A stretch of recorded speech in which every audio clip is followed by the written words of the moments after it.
Hey, what's going on, everybody, man? As always, it is good to see you. So Stoker here today. I'm going to have to do something a little bit different indoors. I've had absolutely a horrific time trying to get outside to do some camera work. We have had some ridiculous wind and rain, and I don't mind the cold. It hasn't been overly cold. I don't mind being a little chilly, but you know, I got some technical equipment I'm trying to protect here, so I don't want it to get like ruined or anything. So I'm gonna bring it inside, and what we're gonna do today is I'm gonna walk you through a few of the apps that I use on my phone when I'm outdoors. I know sometimes it may seem like I'm anti-technology, but I'm not. I love technology just as much as anybody else. Maybe not as much as everybody else. But I do enjoy having a few good apps on here on the phone that really enables me to reach out and to capture some different data. You know, it's interesting on that note, before we move it over here and take a look at this, you know, I think sometimes in a lot of ways we're a lot dumber than we used to be. You know, when you consider that people used to know a lot of this stuff and just pass it down, and it used to be, you know, ingrained in our minds, you know, with a lot of the things that we're going to look at. I think in a lot of ways we're getting a lot dumber, a lot stupider, but you know, so call me dumb. I need a little help sometimes. I think all of us need a little help sometimes. So let's take a look at these apps, and we'll have a good time. So here we go. I get the phone turned on here. You know, and obviously I'm using an iPhone. I'm a little disappointed. I used to have an iPhone 5, but it broke on me, and so I had to upgrade to a 6. I think I'm still behind the power curve. So right in here, I got a trails, stars, and weather app, and we're going to take a look a little bit at each one. And this isn't an advertisement for any of them. This is just some of the ones that I use.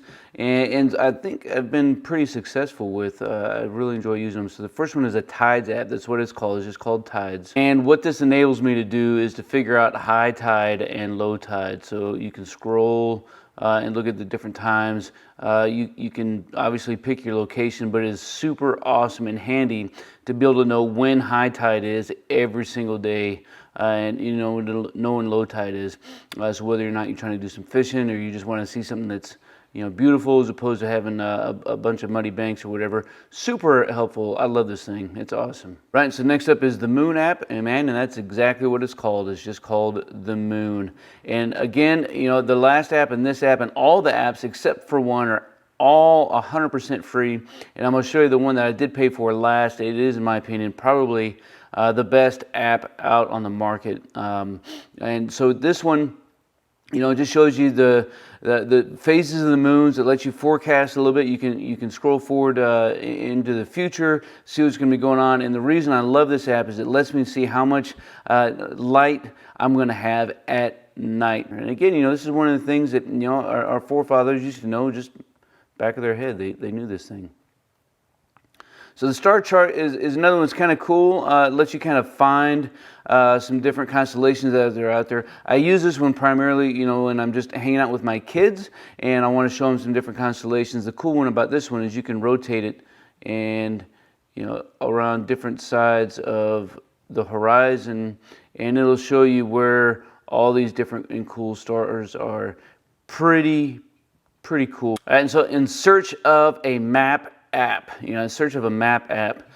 First one I came across that I wanted to try looking at was Topo Maps. And again, this is a free one, and it's not bad. You know, it gives you a little topo map. You know, you get some contour lines and things of this nature.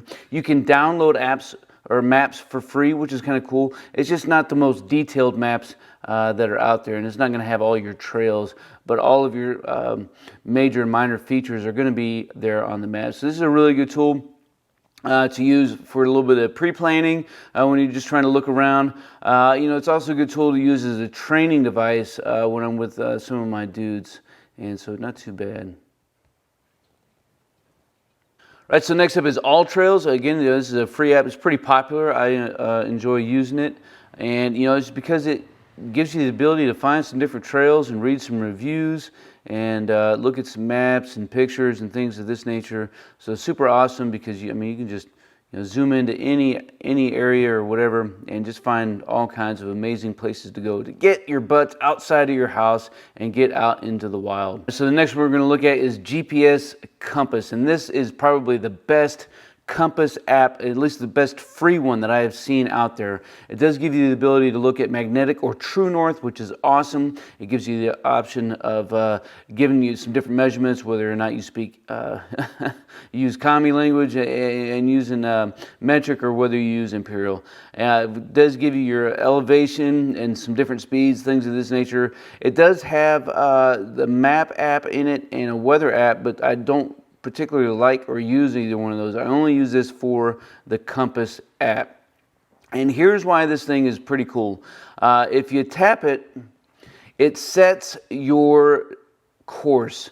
And so if you were to use this thing and you start wandering left or right, you know, it's going to show you and allow you to line back up. So you can preset this thing and use it on the move. Of course, the only downside, you know, to using this is it is using your battery power. But, you know, having another means and method of being able to use for land navigation is pretty awesome. And then just, you know, that resets it. So you want to go right at 90 degrees, go east, set it, and then, oh my gosh, I'm going in the wrong direction. Let me orient my body and keep moving in the right direction there. Pretty awesome. It does show you some different information as far as the magnetic field and some different things. I love this thing. It's such a great app. Next one I have on here is Zulu Time, and this just comes in handy, especially for a lot of our technical stuff that we do, and being able to see what the exact time is at Zulu Time, because I don't like doing math. Of course, I have a weather app, and it's raining, as you can see, and the wind is blowing probably 25, 30 miles an hour. But it's a good app. I also got Noah's website on here, or app, and it comes in handy. Man, the weather is killing my service. All Trails and weather app are not wanting to load, but really good app with some good radar. The second to the last one, you know, I'm looking for a map app, and I found Maps 3D, and this is a kind of really neat, if this thing will load. This is a super neat app, and you know, when you zoom out, you know, regular app, come on. But you can switch over to 3D, and it has the terrain in 3 dimensions. Now you talk about a great tool to teaching somebody how to read a map, when you can put those contour lines and give relief, and they can actually see on the map and you know, on a 2D map, and then see it and how it looks in 3D and what all these contour lines are actually saying. You switch straight to 2D. Oh, what do all those contour lines mean, Sergeant? Well, let's look at it in 3D. Pretty awesome, right? And then the last one is Mill GPS, and this thing is the shizzle. It's a this one I paid for. I want to say it was $17, maybe, something like that.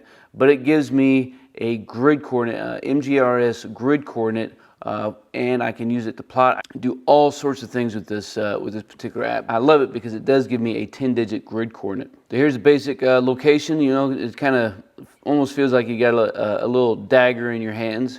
Pretty cool. Pretty good importance here. It tells you, you know, how accurate you are right now, and I'll show you why that's kind of important here in a minute when we go back to the map.